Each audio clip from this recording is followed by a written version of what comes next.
అనన్య, ఈ మీమ్ చూడు వైరల్ అవుతుంది. ఇలాంటివి ఎందుకు పోస్ట్ చేస్తున్నారు? ఇది హాస్యం కాదు, బెదిరింపు. హే వదిలే, ఇది జస్ట్ సరదా కోసమే.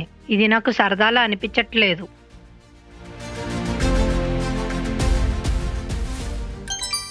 నీ పర్సనల్ ఫోటోలు పంపించు, లేకపోతే నేను మార్ఫింగ్ ఫోటోలను సృష్టించి వైరల్ చేస్తాను.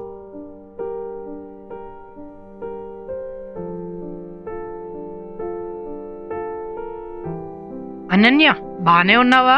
అమ్మా, ఎవరో నాకు అసభ్యకరమైన మెసేజ్లు పంపారు, ఇంకా బెదిరిస్తున్నారు. నువ్వు నాకు చెప్పి మంచి పని చేశావు. మనిద్దరం కలిసి పోలీస్ స్టేషన్ కి వెళ్దాం. నువ్వు ఒంటరి దానివి కాదు.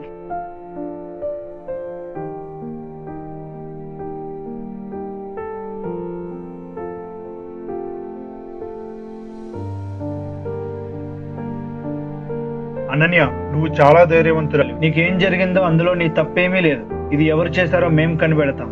సైబర్ బెదిరింపులు మరియు పిల్లలపై లైంగిక దాడులు తీవ్రమైన నేరాలు. మీ వ్యక్తిగత ఫోటోలు లేదా సమాచారాన్ని ఆన్లైన్లో ఎవరితోనూ పంచుకోకండి. మీకేదైనా తప్పుగా అనిపిస్తే మీ తల్లిదండ్రులకు, ఉపాధ్యాయులకు లేదా పోలీసులకు సమాచారం ఇవ్వండి. మీ మౌనం తప్పు చేసేవారిని ఇంకా ప్రోత్సహిస్తుంది. మీ గొంతు వారిని ఆపగలదు.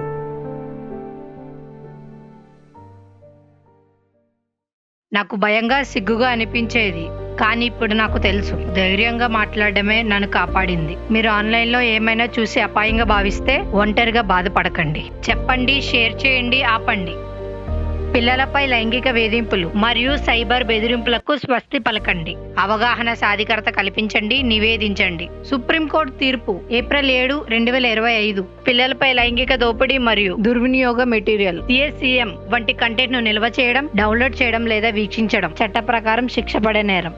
7 సంవత్సరాల వరకు జైలు శిక్ష మరియు భారీ జరిమానాలు.